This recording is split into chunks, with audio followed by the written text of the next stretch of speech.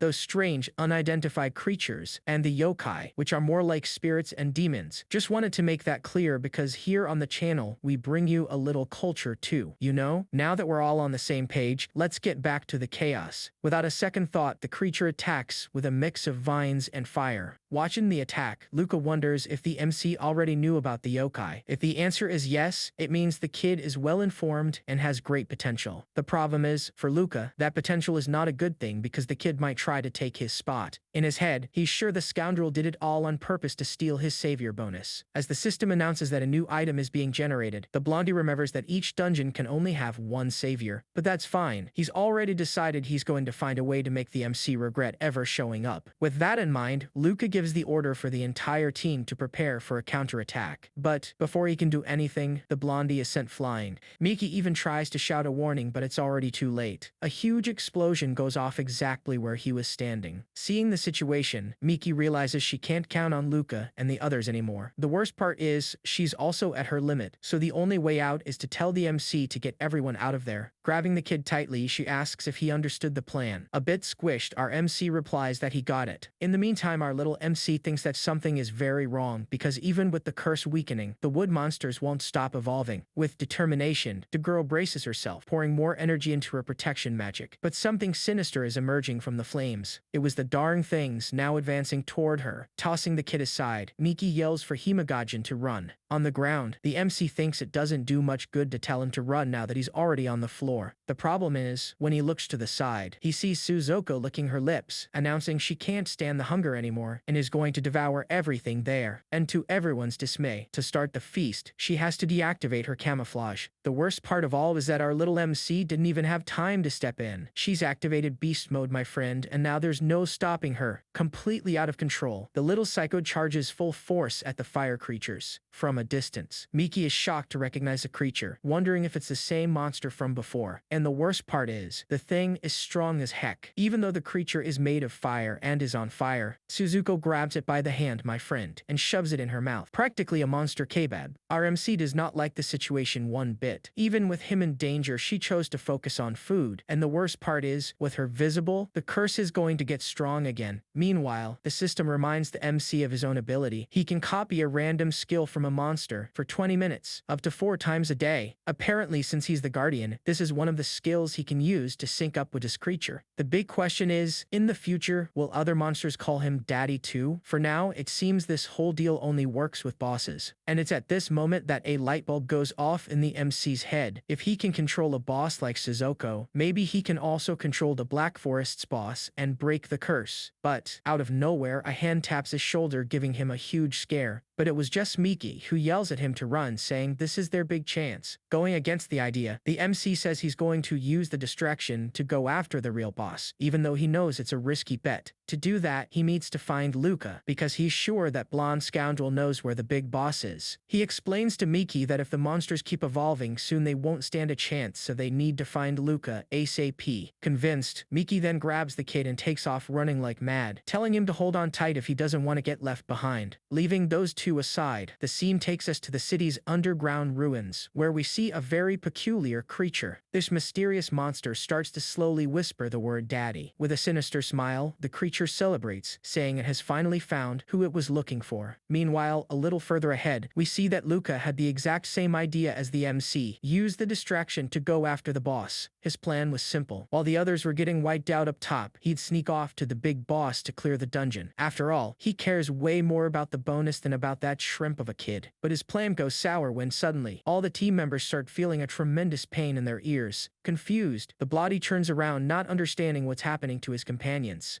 Not to spoil the surprise, but everyone's eyes started glowing green. You can probably guess what happened, right? Yep, everyone's possessed, man. The whole crew got their souls jacked. Luca tries to stay calm, knowing he needs to get out of there as fast as possible. But, upon seeing the bonus for subjugating the boss, he notices the difficulty only went up a tiny bit and decides it's worth it to keep moving forward. However, one of the team members, already possessed, yells at him, reminding him he couldn't even handle the wood yokais. How does he expect to handle the boss now? Man, that comment makes Luca furious. boss. How dare some level E nobody talk back to him? The solution to the disrespect was pretty simple. He ran his blade through the poor guy, and that was the end of that conversation. Right away, a system screen notifies him that he earned 1,000 for the subjugation bonus and 300 experience points. The most bizarre thing is that the system calls people NPCs. A moment later, another screen appears, informing him that he can acquire a level E job card. So, is he going to want this new card? Seeing that, the other team members are shocked, asking what on earth Luca just did. But the blondie can only think about one thing. The bonus for defeating a yokai was pathetic, but for eliminating an NPC, he got 1,000. Since he's not strong enough for the boss, he just found another solution. The plan now is simple. He's going to wipe everyone out. While the carnage unfolds, our MC and Miki finally arrive at the location, and, right away, they notice a battle took place there. But as they walk a little further, they come face-to-face with the completely crazed blondie, standing in the middle of his former comrades. Miki immediately starts running. Her intention is to stop that madman and, maybe, save whoever's left. With his sword in hand, the blondie turns to her and says, "You finally made it." Shocked, the girl can only ask what the heck he's doing. With a completely crazed look on his face, he says she got it all wrong, totally ticked off. The girl throws his promise of clearing the dungeon together back in his face and asks what kind of joke this is, attacking his own party. Acting like a professional liar, Luca flips the script, saying that they were the ones who went crazy, and then has the gall to ask if she can smell flowers in the air. Completely confused, Miki asks what the heck the smell of flowers has to do with any of this. Then, the blondie explains that whoever breathes in that scent ends up becoming a servant of the boss, and that's why he had to take care of everyone. With a dramatic flair, he raises his sword, continuing his little act. The liar says he's become a servant too, and that now she has to put an end to him. Falling for his act, the girl is in shock, wondering how things got to this point and if there's really no way for them to defeat the boss together. Coldly, Luca says it's impossible, but she insists, reminding him he was a beta tester and that there's no way he's giving up now. With a sinister smile, Luca then says that if she's not going to do what he asked, there's another way. Desperate, Miki immediately asks what it is, saying she'll do anything. With a look of pure evil, he reveals his little way of solving the situation. The worst part is, without a shred of pity, the jerk stabs the girl right in the abdomen, and to top off the betrayal, he brutally throws her to the ground. With contempt, the jerk approaches, saying she's just an NPC and shouldn't be trying to give advice to the main guy. Yeah, looks like he's got a major case of protagonist syndrome. Driving the sword in deeper, he says he shouldn't have expected anything from her, and that the only reason he saved her was to get a high-level job. That being said, she still has one last role to play. Without hesitation, the jerk pulls out a job card, and the system asks if he wants to forcefully steal another person's card. The answer obviously is yes. A blue energy starts to pour out of Mickey's body as the poor girl screams in pain. Seeing a golden card emerge from the girl, the psycho goes crazy with happiness, yelling that it's an incredible level S job card. At that exact moment, another voice calls out for Mickey, telling her to hang on just a little longer. The one who comes shouting is our MC, completely exhausted. After all, unlike Mickey, the kid doesn't have that much stamina. Seeing the bizarre scene, he gives Luca an awkward little smile and comments that, by the looks of it, he arrived at a really bad time. With an air of superiority, Luca says no, the timing is perfect, and asks what he wants. Our hero lets out a sheepish laugh, pretending he doesn't know anything and asking what he's talking about. Losing his patience, Luca says there's no point in the kid playing dumb, because as an actor, he'd starve. Our MC notices that Luca's behavior is way too strange, but the blondie just tells him not to be so tense. For a second, the kid thinks he feels bad for Miki, but the priority now is to get out of there and run. After all, where there's life, there's hope. But suddenly Luca starts to activate his power. Our MC is trapped by a strange energy, wondering how that's possible, since that power is a physical manifestation of will, a type of job Luca shouldn't have. With a victorious air, the psycho says he knew the MC was trying to steal his position, but that the idiot didn't even bother to look at Miki's rank as ability. The MC's confusion is genuine, as he really didn't know Miki was rank S, let alone what this whole stealing his position thing was about. And then, Luca drops the bomb. The reason the dungeon changed so much is because they are both time travelers, and the presence of them both increase the difficulty. It all clicks into place. The MC can't believe that scumbag Luca is also a traveler, which means he knew exactly what he was doing from the very beginning. Thinking about it, there are all sorts of crazy players. Some are even considered a walking calamity. Since he doesn't know Luca's real ability, everything makes sense now. cutting off the kid's train of thought. The blondie asks what his goal is, status, business, or the completion bonus. Our little MC doesn't answer right away, because his only thought is, I need to buy time until Suzuko gets here. Getting into his villain character, the kid says he's surprised Luca figured it all out and admits it was really his fault. Liking the answer, Luca says that now they're finally talking for real. Our hero makes up a story that he entered another savior's dungeon to change the difficulty and, of course, the value of the bonus. With a crazy smile, the blondie comments that the MC must be pretty satisfied with his plan working out. On the inside, the MC thinks, this idiot is buying all of it. For someone who said, I'm a terrible actor, he's falling for it hook, line, and sinker. Opening his arms, our hero laughs and says the blondie should be thanking him, because thanks to him, the dungeon got a lot more exciting. Luca comments that, in fact, even the bonus has already changed again. Seeing the scene, our MC thinks the blondie really is an idiot. He probably thought that because Miki is starting to wake up. With a look full of fury, she asks if the two of them were in on this together, calling them complete lunatics. Losing his patience, Luca tells the woman to shut up, saying this is no place for her to be giving her 2 cents. Seeing her reaction, the little MC gets worried, thinking that even Miki took his acting seriously. At that moment, the system informs him that the Level S job card has been successfully obtained. Drained of her energy, Miki collapses to the ground again. With the card in hand, the blondie thinks that this ability is amazing, and that stealing from an NPC is way easier than waiting for an awakening. All excited, the scumbag starts to absorb the ability into his body. From the look on his face, it seems like something went wrong. Actually, no. His expression is one of surprise, because something is coming his way. From all sides, monsters and his former possessed allies charge at full speed. Now we finally know where the crew that got controlled was hiding. Seeing the horde, Luca suggests a brief alliance with our boy, but the MC just plays dumb. Annoyed, Luca explodes, saying that, in the end, this is the best our little MC can do, acting like a kid. Our hero even comments on the momentary alliance to avoid the monsters. But the jerk Luca replies with a sarcastic, as if, without a second thought, the traitor charges full force at the MC. And the worst part is, his attack actually lands a direct hit, man. After the blow kicks up a cloud of dust, the smoke slowly begins to clear. We then see a giant silhouette near the MC, holding someone in the air. Desperate, Luca starts screaming to be let go, claiming he's the savior, the main character, and that he must be released. With a sinister smile, Suzuko replies that she doesn't need a savior. She only came here to find her daddy. Confused, Luca asks who the heck her dad is. Looking at the MC, he finally understands the situation. With a smile and a thumbs up, our hero confirms, yup, that's me. Realizing he's in deep trouble, Luca panics, yelling that he accepts the alliance and will help clear the dungeon. Not giving a darn, Suzuko just smashes him even harder into the ground. After taking care of the problem, Suzuko tells her daddy she's sleepy. The MC agrees but says they have one more thing to do first. Gently, he asks if she could take care of all those monsters. With a little smile, she replies that it's fine because it'll just be a little snack before her nap. From there, you can already imagine the damage, right? She just wipes the floor with them, beats everyone up, eats a few, and while she's causing all this chaos, our little MC thinks the good news is they still haven't found the boss, so they can get out of there safely. In the midst of the chaos, he remembers his injured ally and finally runs over to Miki. Man, the poor girl hasn't been taken out yet, but she's almost there. If he's not quick, things are going to get complicated. As he gets closer, the MC notices something strange about her face. Miki is definitely different. At that moment, Suzuko finishes her snack and approaches, making the MC turn toward her. Getting closer, she calls him daddy. When he asks what's up, the giant envelops him with one of her hands, letting him know she's finished clearing the area. Trapping the MC in a bear hug, she says she's very sleepy, but she's not going to stop protecting her daddy, so he should just stay quiet there with her. Our hero even tries to get her attention, but it seems sleep hit her like a truck. Completely confused, the MC doesn't get what's wrong with her. Even Suzuko is acting weird. To top it off, the surrounding monsters have just frozen in place. And the most bizarre thing of all, the curse that was tormenting him simply vanished out of nowhere. Out of the blue, a giant root sprouts from the ground right in front of him. In seconds, the root transforms into a sinister flower, which comments that the fact he isn't affected by its fragrance only confirms why the little monster calls him daddy. It clicks instantly. The MC realizes this has to be the forest boss. In other words, things have really hit the fan, especially with Suzuko taking a nap. In the middle of his panic, a system screen appears, announcing that synchronization has begun and that one of Suzuko's skills will be randomly selected for him to use. And then, the darn thing's identity is revealed. The boss is the Whispering Flower, an advanced rank C. With an air of superiority, it declares that from now on, the two of them are its prey. Without a second thought, our MC, who is no fool, activates the skill he just copied, Suzuko's camouflage. As his body turns transparent, he manages to escape its clutches by the skin of his teeth. Relieved, the kid realizes the escape worked, but a weight falls on his conscience. What about Suzuko? Is he going to have to leave her behind? But the boss, in a calm voice, appears beside him, warning that there's nowhere to run. The creature then explains that all the plants in the forest are its eyes, making escape impossible. To make matters worse, the fragrance he breathed in is still circulating in his body, serving as a perfect tracker for it. As reality hits him hard, the little MC understands that he's completely cornered. With no other alternative, he asks what the boss wants.